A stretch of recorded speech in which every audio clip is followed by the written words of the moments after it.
So yesterday we left off talking about ionic compounds, and we had talked about how to do regular ionic compounds. Then we talked about how to do ionic compounds that have a metal that has more than one possible charge. What do we have to put in their names then?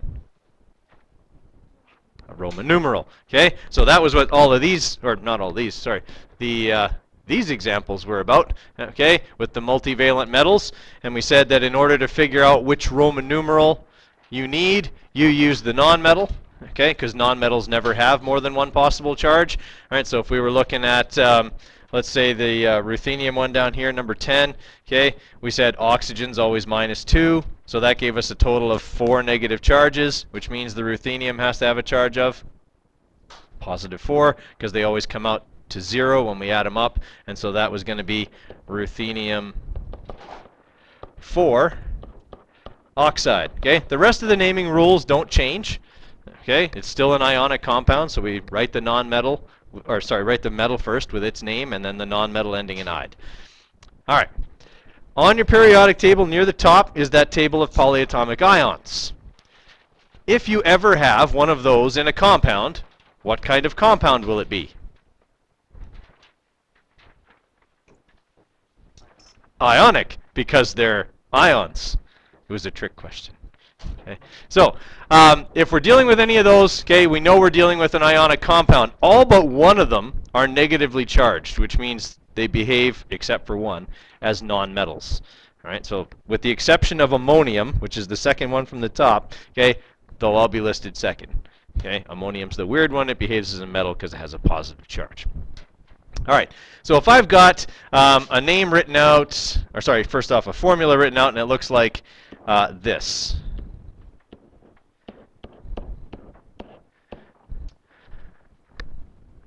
Okay, naming rules essentially still apply, except they're actually a little bit easier. All right, all I have to do is look up the name of this stuff.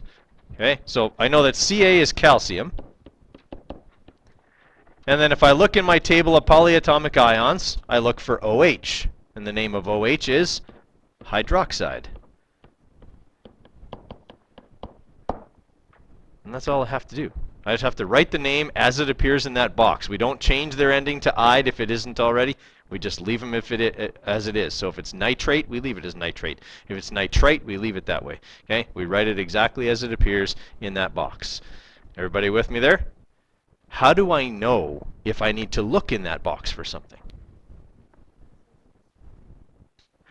It won't always. Sometimes it will be, you're right, but I could have this stuff. In this case, I don't need brackets. Right? I'm still dealing with something with hydroxide in it, though. 3 or more elements. Okay? If there's 3 or more elements, you are looking at something that more than likely has a polyatomic ion in it. Okay? To be sure, look and see if it's attached to a metal. Okay, if it's attached to a metal, you're almost guaranteed then that it's an ionic compound, because that's the only kind of compounds metals are involved in. Okay, all right. So the naming part, that's pretty easy. Okay, the writing the formula part is exactly the same as it is for any other ionic compound, with the exception of once in a while you've got to use these brackets.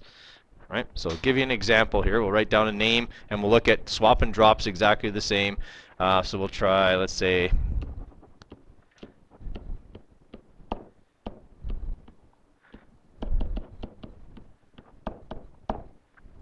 magnesium nitrate. All right. So I'll have magnesium, Mg, and I'll write its charge, same as I do for any ionic compound. Okay. And then I got to look up nitrate, in my table of polyatomic ions, and the formula for nitrate is NO3. And what's its charge? -1. Okay. When you're dropping and swapping a polyatomic ion, you treat it like it's an element. The number on it will not change. Okay? This number here, I mean. This 3, that's not going to change. Okay? Regardless of this 2 over here, that number doesn't change. This is as if I had magnesium chloride sitting here. I got to treat it exactly the same way. It can't change. All right. So I drop and swap. The 1 goes here. Don't write 1s. And the 2 goes over here. Here's the problem with that 2. If I just write it like this, what is that compound now saying? it's saying there's 32 oxygens in that compound, and there aren't. Okay? I want it to say there's 2 nitrates. So in math, if I want to apply a number or multiply a number by only one thing, I put that thing in brackets. Okay? That's what the brackets are for. Okay? It's just kind of a math thing. It says all of this is multiplied by 2. In other words, there's 2 nitrate ions in this compound. Okay? In the same way that if it was, as I was saying before, magnesium chloride, that too means there's 2 chlorines. Okay? Doesn't really, it's just this way we know it applies to the whole thing. So you only need to write brackets if you have to put another number out there. If you don't have to put the brackets in. Okay? So really, the brackets are the only thing that's different for these, other than you have to look them up in the special table. Okay? They're a regular ionic compound other than that. Questions on those? All right. So let's look at molecular compounds then. Okay? With our molecular compounds, okay, we have a reaction between 2 nonmetals to produce a compound. Now, nonmetals all have negative charges. So is there any way for me to drop and swap and make the charges balance then? No. Okay? I can't make 2 negatives balance each other off. It's like 2 wrongs don't make a right. But 3 do. No, it doesn't really. Don't live your life by that. Okay? So we got 2 negatives, 2 things that are negative. I can't make that balance out. So what they must do then is not trade electrons. They share them. Okay? So we have what's called a covalent bond. And the reason it's called a covalent bond is because the outer shell of electrons is called the valence shell. And so what they're doing is sharing electrons that are in that outside shell. Okay? Everyone follow me there? So covalent means sharing the valence. Water is a prime example of that, although a bit of an exceptional example.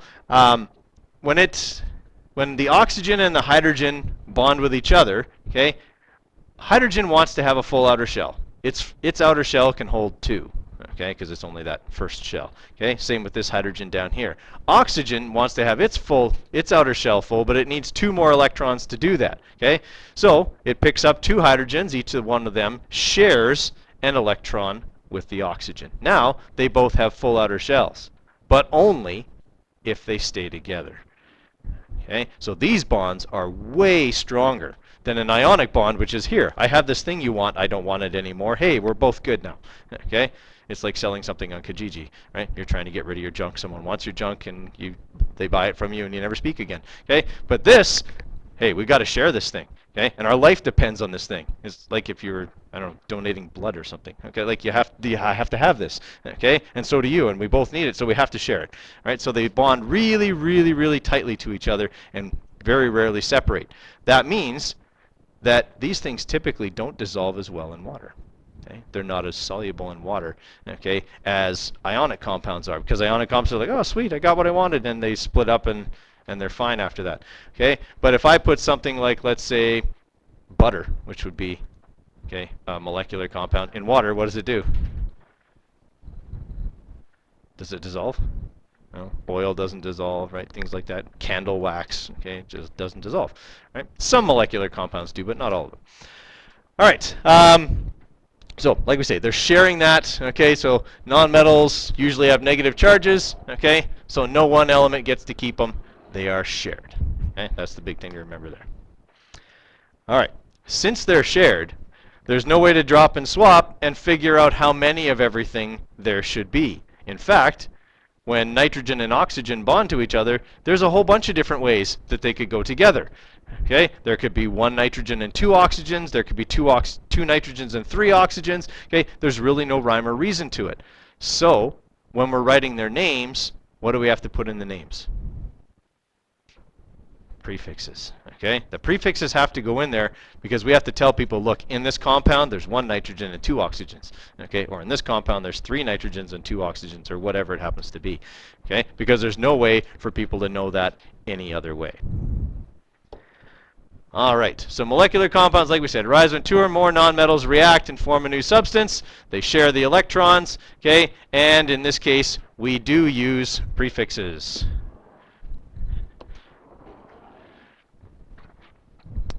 All right. Now, I've got 3 examples up there.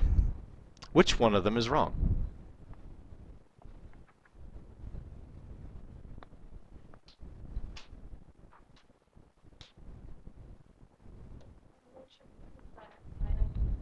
Right, what should it be? No, we still need the dye there, but what's missing from the oxide? Monoxide. Right, I don't have a prefix on the oxygen on that one. Okay, now, often when I ask that, people go back and go, well, then shouldn't you have a mono over here? Okay, the answer is no. You don't ever put mono on the first thing. For whatever reason, it would make sense that you should, but you don't. Okay, you know, it's chemists, they gotta have rules that make them feel important. Right, so you don't use mono on the first thing, but you use everything else on the first thing, okay? And you use every prefix as it applies on the second element. Right, so this stuff here would be carbon disulfide. This stuff is dinitrogen monoxide. Okay, this stuff here is tetraphosphorus decaoxide. Now, you might need a reminder of what the prefixes are. 1 is mono, 2 is di, 3 is tri, 4 is tetra. 5 is penta, and then they follow the shapes. Okay, 6 is hexa, 7 is hepta. Some people say septa. If you're going to take chemistry in English, don't say septa. Mr. Real hates that. I don't know why, but he does. Okay, 8 is octa, 9 is nona, 10 is deca, and you won't need anything beyond 10. So, okay, as long as you've got those, you'll be all right.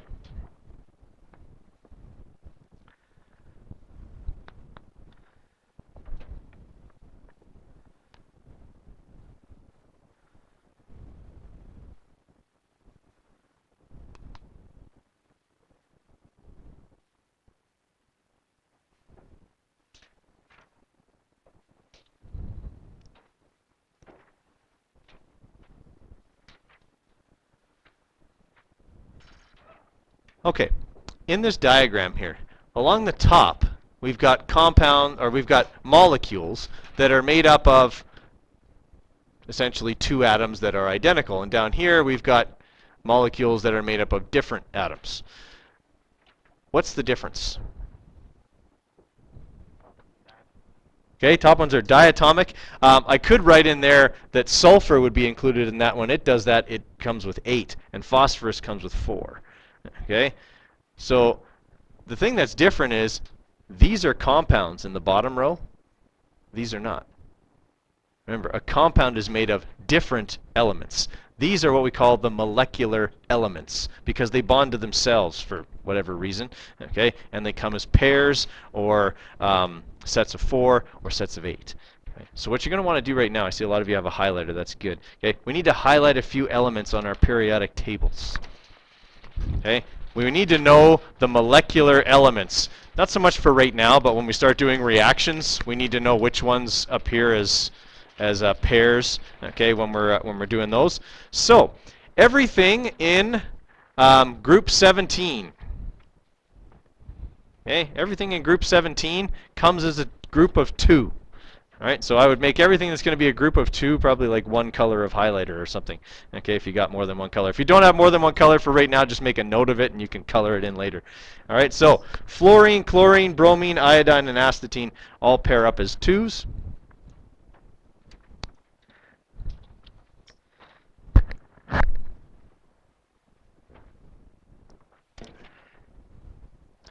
As do nitrogen and oxygen and hydrogen.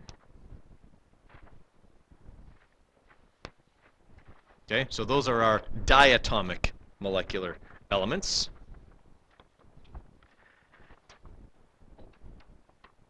Okay, phosphorus comes as a set of 4, so it would be tetratomic. I don't know how you say that. It comes as a set of 4. Okay, when phosphorus is by itself, okay, it's P4, like oxygen is O2 and nitrogen is N2 and so on. Phosphorus is a set of 4. And sulfur is an octet. Set of 8.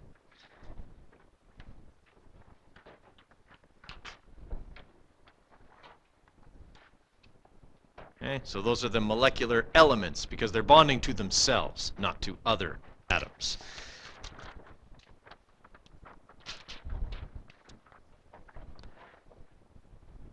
Does that change their name? Do I name this any differently than that?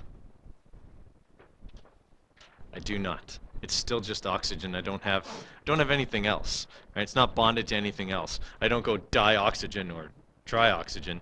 I mean, granted, O3 does have a common name. Anyone know what it is? Ozone. It's the stuff that protects us from ultraviolet light. Okay, it does have a common name, but it's still just oxygen. It's bonded 3 times. Okay, so it doesn't change their name. The molecular elements are still named exactly as they were before. Okay, it doesn't matter how many of the same element you bond together. It's still got the element's name unchanged. Okay, questions on that so far? Okay, so for molecular compounds, the naming and the formulas are really easy. Okay, if we go from formula to name, we just got to remember the prefixes.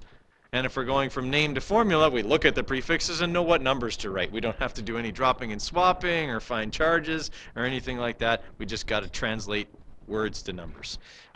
Okay, so let's try the first 5 there. Okay, we'll go through them together and then, oh, what happened here? And then we'll try the others.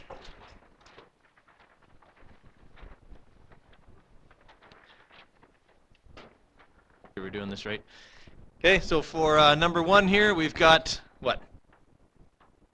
What do we call that?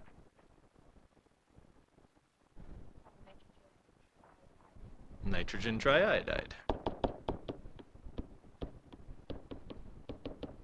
Whoop, triiodide.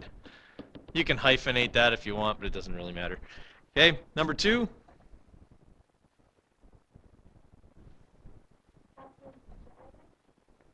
Is it calcium? Carbon tetraiodide, right.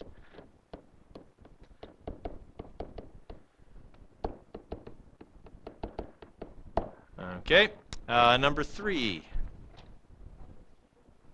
Dinitrogen trioxide.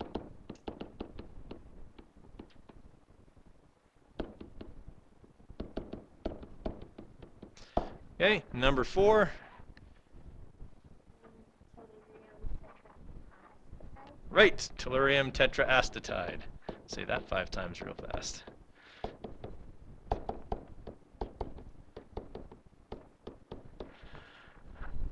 Okay, and number 5. Right, diphosphorus trisulfide.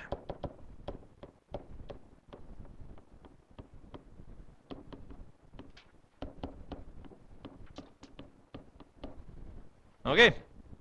Do up to 10 since we can't really read the other ones for whatever reason.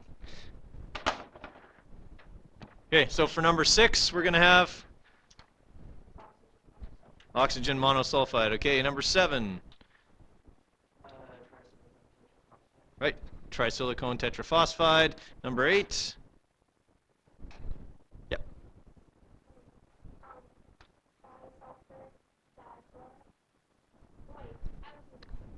It's okay. Sulfur dichloride, right. Okay, number 9. Let's have Adam try this one. Number 9.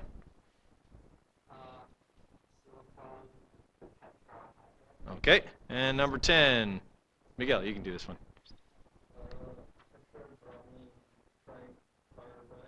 Okay, except bromine is Br. This is boron. So tetraboron tricarbide. Okay? All right. Is that making sense? Doing those ones? All right. Now, going the other way, if I was to give you a name and then you had to do the formula, like we said, it's pretty straightforward because you're just using the prefixes to write in the numbers. So if I had, let's say, if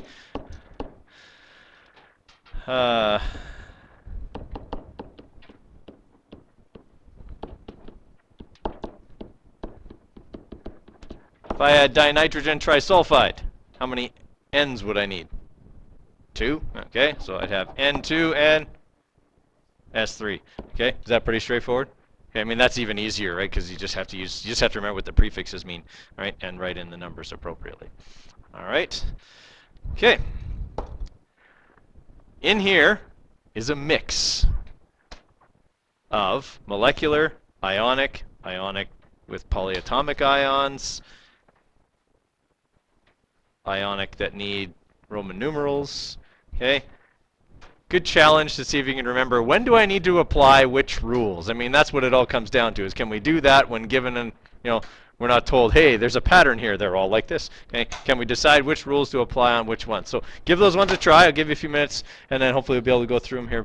Oh, we should have lots of time to do that, to go through them before the bell goes. Okay? Okay, let's look at least the first 5 here. Just make sure we're on the right track. Number 1, is it ionic or molecular? It's ionic. Lithium's a metal. Okay, so I have to apply the ionic naming rules. This stuff is lithium chloride. Remember, guys, no capital letters. Okay, number 2, ionic or molecular? Ionic, okay? Anything special in that one? Need Roman numeral because chromium has more than one possible charge. Okay, so since fluorine is -1, that chromium must be +3. So this stuff is going to be chromium, Roman numeral 3, fluoride. Okay, for number 3, ionic or molecular? Molecular, all right, because 2 nonmetals. So this stuff is going to be phosphorus tribromide. Okay, number 4, ionic or molecular? Ionic. Okay, zinc is a metal. All right, so this stuff is simply going to be zinc iodide. Okay, number 5, molecular. Okay, silicone dioxide. Okay, making sense? Really important to be able to correctly identify whether it's ionic or molecular. Okay, keep going. I'll give you a few more minutes. We'll go through the rest. All right, let's look at the rest of these here. So number 6, ionic or molecular? Molecular. Okay, it's carbon and sulfur. Okay, so we've got carbon. Oh, with an R in it. Carbon tetra sulphide. Okay, and number 7, ionic or molecular? Ionic, okay, because technetium is a metal, okay, man-made actually. It's an element that doesn't exist in nature for whatever reason. So, technetium iodide. Okay, number 8.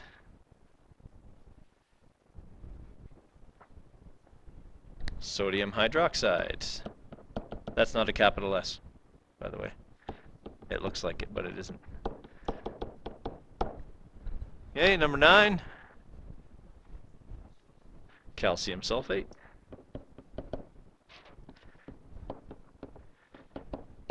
And number 10. Potassium permanganate. Funny stuff, that potassium permanganate. Anyone know what it's for? They used to use it as an antifungal